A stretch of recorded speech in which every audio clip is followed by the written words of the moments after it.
You know, after that lecture, I find myself feeling like the child who just comes downstairs at Christmas morning, doesn't know which toy to play with first.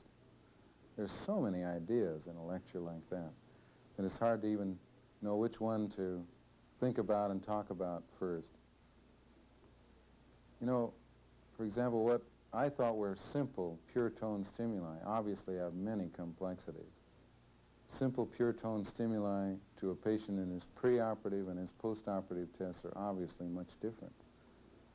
And I had never really seriously considered this. Projection. How fascinating it is to realize that we really project our sensory feeling to the ends of the instruments. You know, I've taught many students ear surgery. I found some have great difficulty in learning it. Others seem to pick it up very well. And I never realized before that it was probably because one projects well to the end of that instrument. And now I emphasize to my students, you must feel with your instrument.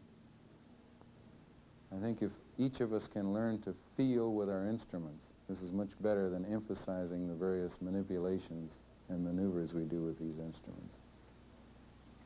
Projection. You know, so many of our patients have projection defects in their projection of balance sensations. I had never thought of this before. Where do you project your balance system? Well, obviously, if you have a projection defect in this enormously complex feeling of projecting your balance in relation to your environment, this can cause difficulties. The patient who's riding in a car and tells you that as the cars pass him rapidly, he becomes very dizzy.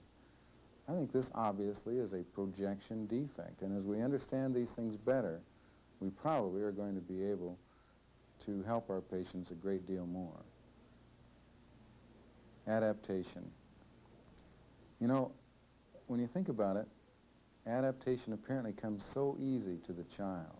The child who suffers the sudden hearing loss, who should be greatly troubled by tinnitus. He may or may not even mention tinnitus. If he does, he'll mention it once in his first visit, and after that, never bring it up. And yet, the elderly patient who has the same type of sudden hearing loss, that tinnitus may drive them mad the rest of their life.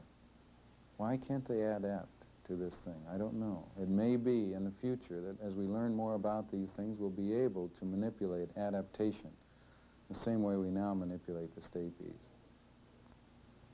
Well, obviously, I find this lecture about stimuli very stimulating. I hope you have too.